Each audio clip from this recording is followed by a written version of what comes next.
Good governance department, তাছাড়া additional PCCF Shri Chaitanya মূর্তিজি, আর আমার সামনে সমস্ত government officers, employees and other dignitaries, media বন্ধুরা, সবাইকে আজকে এখানে উপস্থিত থাকার জন্য হার্দিক অভিনন্দন ও শুভেচ্ছা জানাচ্ছি। আজকে আমরা ভারতরত্ন প্রাক্তন প্রধানমন্ত্রী অটল বিহারী বাজপেয়ীজি শতবর্ষ পালন করছি এবং সর্বপ্রথম আমি ওনার প্রতি সম্মান জানিয়ে ওনাকে শ্রদ্ধার্ঘ্য নিবেদন করতে চাইছি। এবারের যে সুশাসন দিবস, যা নাকি 2014 সালে মাননীয় প্রধানমন্ত্রী শ্রী নরেন্দ্র মোদীজি ওনার জন্মদিনকে সুশাসন দিবস হিসাবে পালন করার জন্য আহ্বান রাখেন, এবং এইবারের যে থিম সেটা হচ্ছে ইন্ডিয়াস পাথ টু এ বিকশিত ভারত, অর্থাৎ empowering citizens through good governance and digitalization. তো এই থিমকে সামনে রেখে আমাদের আজকে কেন্দ্রীয় সরকারের উদ্যোগে সারা ভারতবর্ষেই এই দিনটি আজকে উদযাপন হচ্ছে। গতকালও আমি একদিন আগে আমাকে ইনভাইট করেছিল হরিয়ানাতে, ওখানে একটা ইউনিভার্সিটি আছে, সেই ইউনিভার্সিটিতে কিছু বলার জন্য সেখানেও আমি গেছি। ওখানকার যে হরিয়ানার মুখ্যমন্ত্রী সেখানে উপস্থিত ছিলেন এবং অর্থমন্ত্রী আমাদের ছত্তিশগড়ের উনিও সেখানে উপস্থিত ছিলেন এবং অন্যান্য ডিগনিটারিজ, ভাইস চ্যান্সেলররা ওখানে উপস্থিত ছিলেন। মূল উদ্দেশ্য ছিল সেখানে যাওয়ার, যে ত্রিপুরা সম্পর্কে আমাকে নিয়ে যাওয়ার মেইন উদ্দেশ্য যেটা, যে ত্রিপুরা সম্পর্কে জাতীয় স্তরে অনেক কিছু জানেন না, সেটার একটা সুযোগ হয়েছে।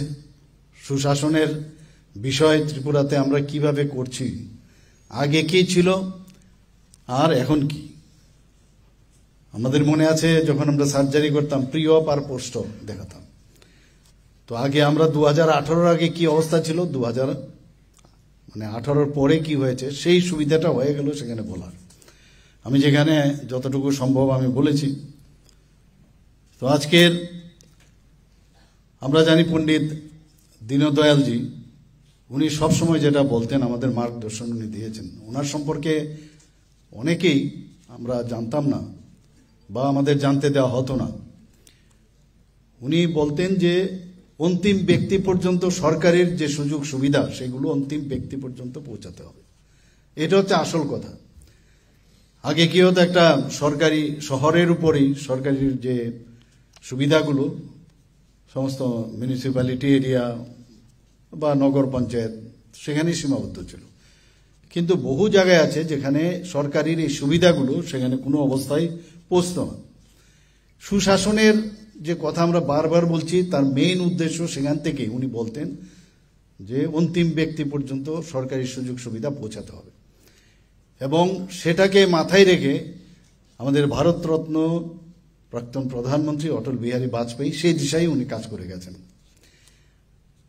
আর সেটাকে আমাদের বর্তমান প্রধানমন্ত্রী নরেন্দ্র মোদীজি সেই দিশায় উনিও কাজ করছেন। যতগুলো আপনি দেখবেন স্কিম যতগুলো তৈরি হয়েছে, প্রধানমন্ত্রী আয়ুষ্মান ভারত বলুন, প্রধানমন্ত্রী জন আরোগ্য যোজনা বলুন, যাই বলুন, সমস্ত জায়গায় আমাদের সমস্ত স্কিমগুলো বেস করেছেন গ্রামীণ যে প্রান্তিক ব্যক্তি তাদের জন্য। আমরাও কিন্তু সেই দিশায় আমাদের যতগুলো স্কিম হয়েছে সেগুলো কিন্তু আমরা করেছি। এবং এখন তো স্কিম তো করলাম, কিন্তু স্কিমের পরে ইমপ্লিমেন্টেশনটা প্রপারলি হচ্ছে কিনা তার জন্য কিন্তু দিল্লিতে আমাদের মাঝে মাঝে যেতে হয়। আপনারাও গেছেন, আমরাও যাই, সেখানে চিফ সেক্রেটারিজদের মিটিং হয় আগে ভাগে, তাছাড়া অন্যান্য অফিসারদের যারা তাদেরকেও মিটিং যেতে হয়, সেখানে কিন্তু বলতে হয়, কারি বললেই হবে না, এটাকে বলছে সুশাসন, মানে কত পার্সেন্টেজ আপনি সেটা করলেন সেই পার্সেন্টেজটা ওখানে বলতে হতো। আমরা মাঝে মাঝে দেখতাম অনেক জায়গায়, সারা ভারতবর্ষে আমরা ছোট রাজ্য হলেও আমরা কিন্তু সেই দিশায় অনেক জায়গায় অনেকটি যে স্কিমগুলো আছে সেই স্কিমের মধ্যে আমরা অনেকটি জায়গায় প্রায় 100% স্যাচুরেশন পয়েন্টে আমরা আসতে পেরেছি। কিন্তু তারপরেও আমরা দেখি অনেক জায়গার মধ্যে আমাদের স্যাচুরেশন পয়েন্ট কম। এই কারণে আমরা যখন কথা বললাম যে আমরা প্রতিটা গ্রামে আমাদের বা প্রতিটা মানুষের কাছে আমাদের যে বেনিফিশিয়ারি স্কিমগুলো সেগুলো পৌঁছাতে হবে, তখনই আমরা প্রতি ঘরে সুশাসন সেটা আমরা শুরু করলাম। প্রতি ঘরে সুশাসন এটা নিয়ে অনেক বৈঠক হয়েছে এবং আপনারাই কিন্তু এই কাজগুলো করেছেন। আমরা খালি চিন্তা ভাবনা করেছি, মানুষ আমাদের ভোট দিয়ে জয়ী করেছেন। এটাই সুশাসনের অর্থটাই হচ্ছে মানুষের যে চাহিদাগুলো সেই চাহিদাগুলো ইমপ্লিমেন্ট করতে হবে।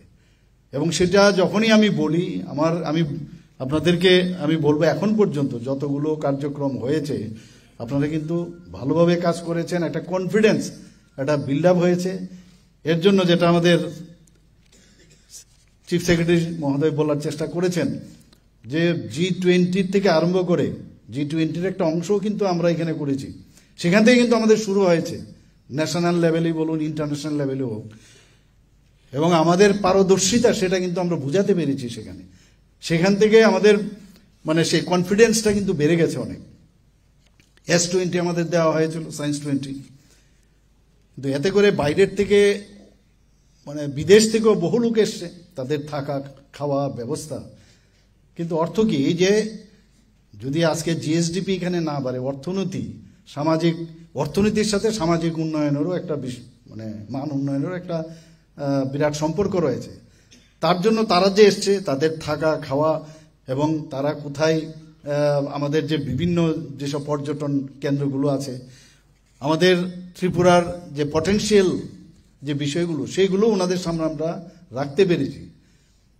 ইনভেস্টার্স পরবর্তী সময় এসছে এখানে, আমাদের বাঁশ বেত, আমাদের যে ট্যুরিজম সেক্টরেই হোক, আমাদের এখানে পাইনাপলসের বিষয় হোক, জ্যাকফ্রুটের বিষয় হোক, আমাদের সমস্ত এগ্রিকালচার প্রোডাক্ট সম্পর্কে ওরা জানতে পেরেছে। আমাদের যে কালচার, আমাদের জনজাতিদের এখানে 19 ট্রাইবস, কে জানে, কেউ তো জানতো না, ভারতবর্ষের বাইরে অনেক, আমরা ত্রিপুরার লোকে অনেকে জানতো না। তো এটা এই যে বাইরের থেকে আসলো তারা এবং তাদেরকে যে আমরা জানাতে পেরেছি সেটা কিন্তু একটা বিরাট বিষয়, যে কারণে এটা এখন মানে সেটারই ফলস্বরূপ এখন ত্রিপুরার GSDP অনেক বেড়েছে, পার ক্যাপিটা অনেক ইনকাম অনেক বেড়েছে। সেদিন আমি বলেছিলাম 1,77,000 এখন আমাদের এখানে পার ক্যাপিটা ইনকাম প্রতিজনের। তো অনেক মানে জাম্প করেছে একটা।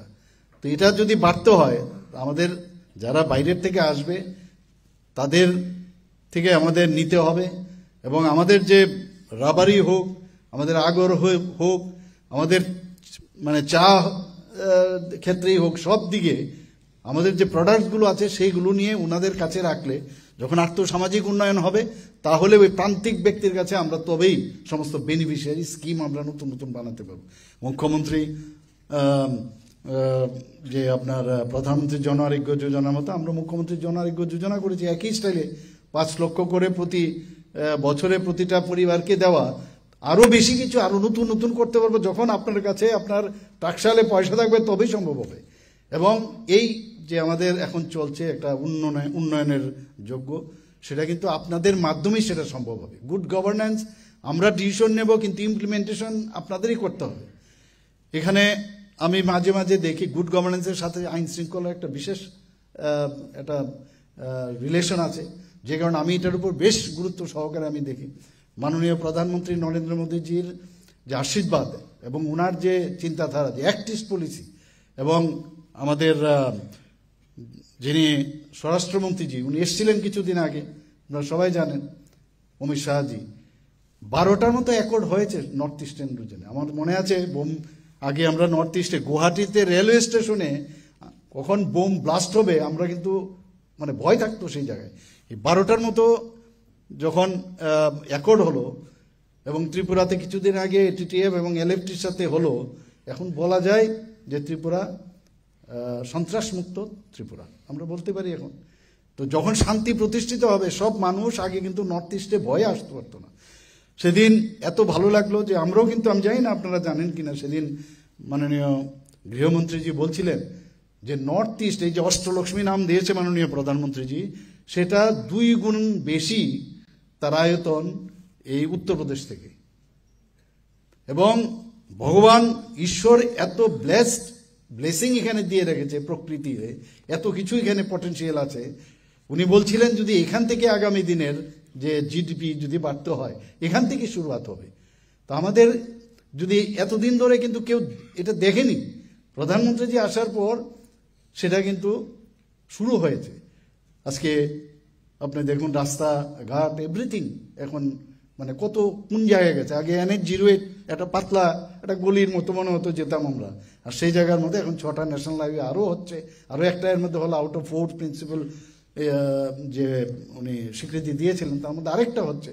সমস্ত জায়গায় কানেক্টিভিটি এত বেড়ে গেছে এখানে। তো মানুষ এখন আসছে, এখানে রেলওয়ে হচ্ছে, আমাদের এয়ারপোর্ট হচ্ছে। তো এইগুলো মানুষের দরবারে, এবং বাংলাদেশের সাথে আমি নিশ্চিত এটা সাময়িক, বাংলাদেশের সাথে যখন আমাদের চিটাগাং এয়ারপোর্ট, চিটাগাং পোর্ট যখন সেটাকে অ্যাপ্রোচ হবে, তো এটা সাউথ ইস্ট এশিয়ার প্রবেশদ্বার হবে। এবং শুধু তাই নয়, নর্থ ইস্টের জন্য এটা একটা গেটওয়ে হচ্ছে। তো ওয়েট করতে হবে, সময়ের সাথে আমাদের চলতে হবে। যেখানে এবার এই আমাদের যে NECর বৈঠক হলো, মানে সত্যি আপনাদেরকে আমি ধন্যবাদ দেব। আমি বসে থাকি, এবং যখন আমাদের মাননীয় গৃহমন্ত্রীজি ফ্লাইটে উঠেন, একটা মুখের মধ্যে একটা মানে হাসি যেন মানে চলে আসে। এবং আমি আমাদের চিফ সেক্রেটারি মহোদয়কে ধন্যবাদ দিলাম, ডিজি সাহেবকে ধন্যবাদ দিলাম, যাতে এটা আপনাদের কাছে পাস করে। যে এত খুশি হয়েছি আমি, এত ভালো লাগলো। এবং সেম যখন আমরা এই জিনিসটা কাজ করি, এটা সম্ভব হয়েছে। এবং সবাই কিন্তু জানতে পেরেছে, ইভেন নর্থ ইস্টের অনেক যারা গভর্নর, মুখ্যমন্ত্রীরা, তারাও কিন্তু ত্রিপুরা সম্পর্কে মানে কিছুই ধারণা ছিল না। তো আমি আশা করি আমাদের গুড গভর্নেন্স বলতে আমি সহজ সরল যেটা বুঝি, যে একটা লোকের স্বাস্থ্যের প্রয়োজন, তার স্বাস্থ্য কিভাবে দেওয়া। এখন এটা তো আমি বলবো, আপনারা আপনাদের মতো করে আপনাদের সেই কাজ করবেন, এবং সেটা আপনারা করেন। যখন আমি বলি যে এখানে স্বাস্থ্যের প্রবলেম হচ্ছে, ওই হসপিটালে আজকে ওখানে ডিস্ট্রিক্ট হসপিটালে আমার ট্রমা সেন্টার খুলতে হবে, বাকি কিন্তু আপনাদের করতে হচ্ছে। এবং এই যে করার মধ্যে তার স্পিড, গতিশীলতা, সেটা কিন্তু আপনাদের করতে হবে। এবং সেটা আপনারা করেন, আমি মনিটর মাঝে মাঝে করি, এবং সেটা আমার করার দরকার। কারণ সময় চলে যাচ্ছে, সময় কম, আরও বেশি করে স্পিডলি আমাদের কাজ করতে হবে।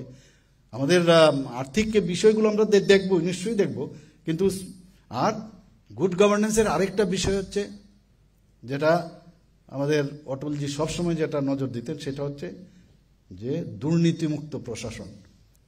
দুর্নীতিমুক্ত প্রশাসন সমস্ত জায়গায় রন্ধ্রে রন্ধ্রে যদি সেটা আমাদের মানে মুক্ত হই, তবেই কিন্তু মানুষে আমাদের উপর আস্থাটা রাখবে। আমাদের আজকে মানুষ আমাদের উপর আস্থাটা কেন রাখছে? যে যখন আমরা আরেকবার যখন ইলেকশনে যাব, তখন কিন্তু এই আস্থার উপর ভিত্তি করে আমরা যাব। এবং তার জন্য আপনারাও কিন্তু একটা বিশেষ, আমার মনে হয় একটা রোল আছে আপনাদের।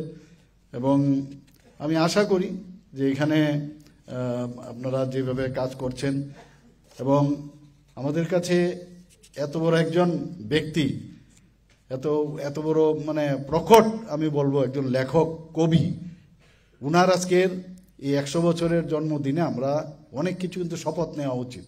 উনি যেভাবে চিন্তা ভাবনা করেছেন, রাষ্ট্রবাদী চিন্তাধারায় দেশকে, এবং সবাই ওনাকে ভালোবাসতেন, যে কোনো পার্টিরই হোক, ওনাকে কিন্তু সবসময় ওনাকে সম্মান সবাই দিয়েছেন।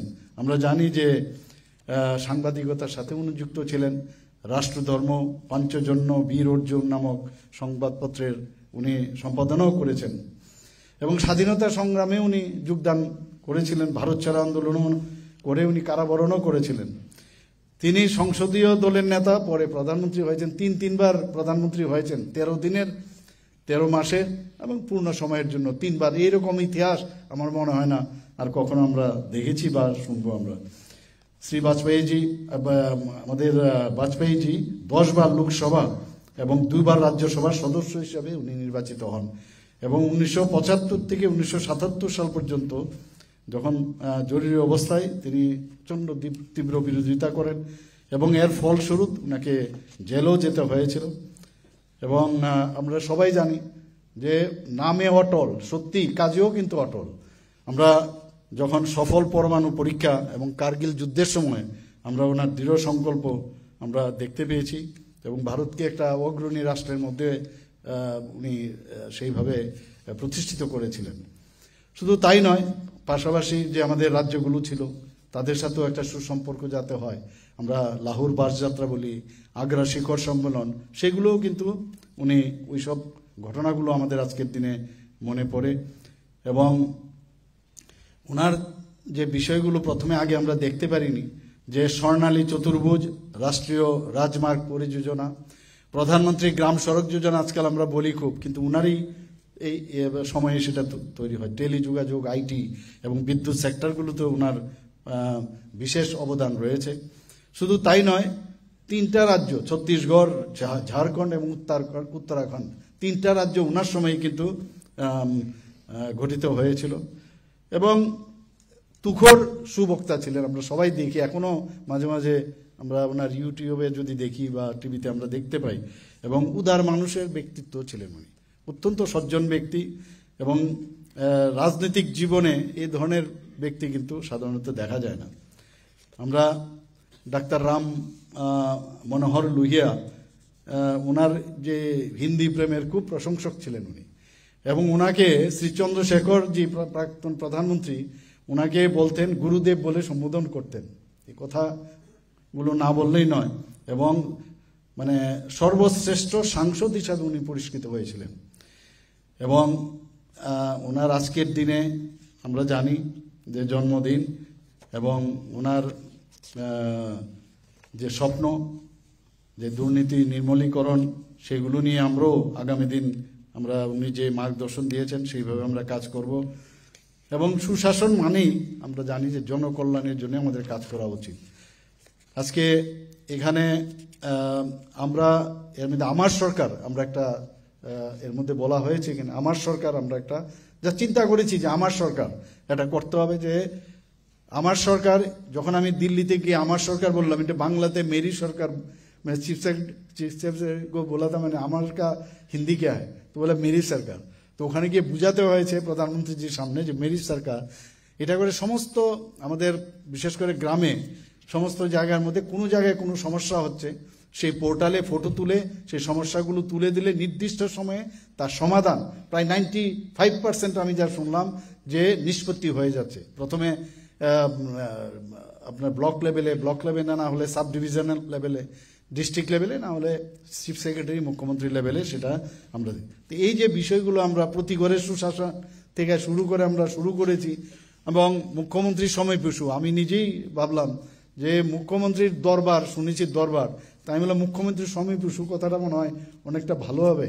এবং ইট ক্লিকড আমি বলতে গেলে, এবং মানুষ আসছে, কথা শুনছি আমরা, সাথে সাথে কাজ হচ্ছে। প্রতি বুধবারে যখনই আমি বলছি যে এতে করে মানুষের সাথে যাতে জনপ্রতিনিধিদের বা সরকারের ডিস্টেন্স যাতে কম হয়, এই আমার সরকার পোর্টাল দিয়ে কিন্তু আমরা সেটা অনেকটা কাছে নিয়ে এসেছি। পাশাপাশি এই মুখ্যমন্ত্রীর সময়পিছুতেও কিন্তু আমরা অনেক বেশি মানুষের কাছে আমরা আসতে পেরেছি। আমি আশা করি যে আগামী দিন আমরা যে চিন্তা ভাবনা আমরা করছি। এবং আরেকটা বিষয় আমি বলবো, এখানে আমাদের ডিজিপি সাহেব বলেছেন যে আইন শৃঙ্খলার কথা বারবার বলা হয়, যে এখানে সারা ভারতবর্ষের মধ্যে এখন, আমি সব জায়গায় এই কথাটা বলি আগেই, যে নিচের দিক দিয়ে এখন 3rd পজিশনে, মানে ল অ্যান্ড অর্ডারের যদি আমরা কথা বলি, তো আমরা যেহেতু এরকম একটা সুন্দর পরিবেশ আমরা করতে পেরেছি, মানুষের কিছু লাগে না, খালি একটাই, যাতে শান্তি সম্প্রীতি থাকে। আর যা তাদের আজকে এখানে ইভেন চাকরির বিষয়ে যদি আমরা কথা বলি, সেখানে কিন্তু কোনো জায়গায় ট্রান্সপারেন্সির অভাব নেই। জেআরবিটির মাধ্যমে আপনারা দেখেছেন, পরীক্ষার মাধ্যমে, টিপিএসসির মাধ্যমে কোথাও কোনো জায়গার মধ্যে বলতে পারবে না যে কারোর মানে ক্যাচে হয় না, ক্যাচ দিয়ে আগে চাকরি হতো, সেটা সম্ভব নয়। তো সেই ব্যবস্থা আমরা করছি, আগামী দিনেও আমরা করব। পুলিশও আমরা চেষ্টা করছি আরও চাকরি দেওয়ার। এবং এন্টারপ্রেনারশিপের যে ব্যবস্থা, আমরা যে বিভিন্ন যে আমাদের যে স্কিমগুলো আছে, স্কিমের মাধ্যমে এন্টারপ্রেনারশিপ যাতে আরও বাড়ে, আমরা ইয়াং জেনারেশনকে আমরা বলছি। এখানে একটা বড় যে আমাদের ত্রিপুরাতে শক্তি হচ্ছে, 15 বছর থেকে 35 বছরে প্রায় ত্রিপুরার ইয়াং জেনারেশন প্রায় 60%। তো এই ইয়াং জেনারেশনকে যদি আমরা ইউটিলাইজ করতে পারি তাহলে আমরা নিশ্চয়ই আগামী দিন আরও বেশি এই ত্রিপুরাকে আরও শক্তিশালী করতে পারবো। এর মধ্যে আপনারা জেনেছেন যে টাটা গ্রুপের সাথে আমাদের একটা মৌ হয়েছে, প্রায় 19টা আইটিআইস আছে। এইগুলো খুবই দুর্বল অবস্থায় ছিল, সেই আইটিআই এর মাধ্যমে কারণ এখন কম্পিউটার বেসড সেখানে ওরা ট্রেনিং দেবে, সেখান থেকে পাশ করলে প্রতি বছরে প্রায় 5000 যারা মানে ট্রেনিং নিয়ে পাশ করবে তারা বেরিয়ে পড়বে এবং তাদেরকে ওনারাই অ্যাবজর্ব করবেন, শুধু ইন্ডিয়াতে না বা আমাদের রাজ্য না, বিভিন্ন জায়গায় ওনারা অ্যাবজর্ব করবেন। সেইভাবে অনেকগুলো আমরা এখানে ইউনিভার্সিটি প্রায় 6টার মতো শিক্ষাক্ষেত্রেই বলুন, স্বাস্থ্যের ক্ষেত্রেই বলুন, আমাদের খেলাধুলার ক্ষেত্রেই বলুন, সমস্ত যে স্পোর্টস ডিপার্টমেন্টই বলুন, সর্বক্ষেত্রে কিন্তু আমরা ইভেন আমাদের যে পশুপালন বিভাগ আছে সেখানেও আপনি বলুন, সব দিকে কিন্তু আমরা চেষ্টা করছি যে ট্রান্সপারেন্সির মাধ্যমে, গুড গভর্নেন্সের মাধ্যমে ত্রিপুরার জিডিপি বাড়ুক। এবং এখানে আপনারা সবাই জানেন যে আমাদের এসএইচজি গ্রুপ মহিলাদের জন্য আমরা অনেক কাজ করেছি, 33% আমরা মহিলাদের জন্য তাদের যে চাকরির ক্ষেত্রে আমরা তাদেরকে সুযোগ করে দিয়েছি। এখানে এসএইচজি গ্রুপের সংখ্যা আগে মাত্র 4000 ছিল, এখন গিয়ে প্রায় 60,000-এর মতো হয়েছে। লাখপতি দিদির সংখ্যা প্রায় 83,000। তো এই যে বিষয়, সমস্ত জায়গার মধ্যে মহিলাদেরকে আমরা সশক্তিকরণের চেষ্টা করেছি। এবং গত 1 বছরে রাজ্যের সুশাসন যে বিভাগ, আজকের যে যারা এখানে টিআইএফটি সেটাকে করছেন, তাদের মাধ্যমে ত্রিপুরা নীতি আয়োগের প্রতিনিধি দলের সঙ্গে উন্নয়নের রোডম্যাপ করা হয়েছে। মুখ্যমন্ত্রী প্রথম ওয়ার রুম বৈঠকে উন্নয়ন প্রকল্প পর্যালোচনা করা হয়েছে। রেকর্ড রিটেনশন এবং নিষ্পত্তি নীতি 2023 তার অনুমোদন করা হয়েছে। তাছাড়া সিনিয়র সরকারি কর্মচারীরা যারা আছেন তাদের প্রেজেন্টেশনের দক্ষতা যাতে আরো বাড়ে তার ব্যবস্থা করা হয়েছে। স্বাস্থ্য খাতে বিভিন্ন সামগ্রিক এবং ডিজিটাল সমাধান বিষয়ে কর্মশালা। এখন সব জায়গার মধ্যে মিডল ম্যানের কিন্তু আর সুযোগ নেই। মাননীয় প্রধানমন্ত্রী যে একটা জিনিস করেছে, যদি 100 টাকা দিল্লির থেকে পাঠায়, 100 টাকায় কিন্তু মানুষের যে অন্তিম ব্যক্তি আমরা বলি প্রতিটা মানুষের 100 মাঝখানে আর কোনো দালাল আর কেউ থাকবে না। তো আমরাও সেই ডিজিটালের মাধ্যমে সব কাজ করছি। বাণিজ্য সংস্কার কর্ম পরিকল্পনা 2024 এবং ইজ অফ ডুইং বিজনেস, সেগুলো উপর কর্মশালা হয়েছে। তাছাড়া প্রশাসনের সরকারি কর্মকর্তাদের সৃজনশীল লেখালেখির বিষয়েও তারা যাতে আরও বেশি করে সুন্দরভাবে লিখতে পারে তার জন্য কিন্তু কর্মশালা হয়েছে। পাবলিক অ্যাসেট পরিচ্ছন্নতা, আমি প্রায়শ বলেছি যে আমাদের যে অ্যাসেটগুলো আছে সেগুলো কিন্তু না দেখার কারণে অনেক সময় নষ্ট হয়। তার জন্য 10% আমাদের বাজেট থেকে দেওয়া হয়েছে প্রতিটা ডিপার্টমেন্টে, যাতে ওই সমস্ত ডিপার্টমেন্টে তার মেনটেন্যান্স করা যায়। নীতি আয়োগের মাধ্যমে উদ্যোগে ত্রিপুরায় সম্পূর্ণতা অভিযান, সেটা সিএস সাহেবও বলেছেন। ত্রিপুরা ন্যাশনাল ল ইউনিভার্সিটির সাথে যে আমাদের বিভিন্ন আইনের যে সরলীকরণ, আধুনিকরণ, সেটাও কথা আলোচনা হয়েছে। এবং রাজ্যে আয়ুষ্মান ভারত স্কুল স্বাস্থ্য মিশন নিয়েও প্রশিক্ষণ কর্মসূচি হয়েছে। এবং এরকম অনেক এই টিআইএফটির মাধ্যমে অনেক সুশাসনের যে ব্যবস্থার কথা আমরা বলছি, এগুলো আমরা করছি। এখানে উপস্থিত থাকার জন্য সবাইকে হার্দিক অভিনন্দন, শুভেচ্ছা জানিয়ে আমি আমার বক্তব্য শেষ করছি। নমস্কার, জয় Hind. Thank you, sir. I now request all to kindly stand as we play the national anthem.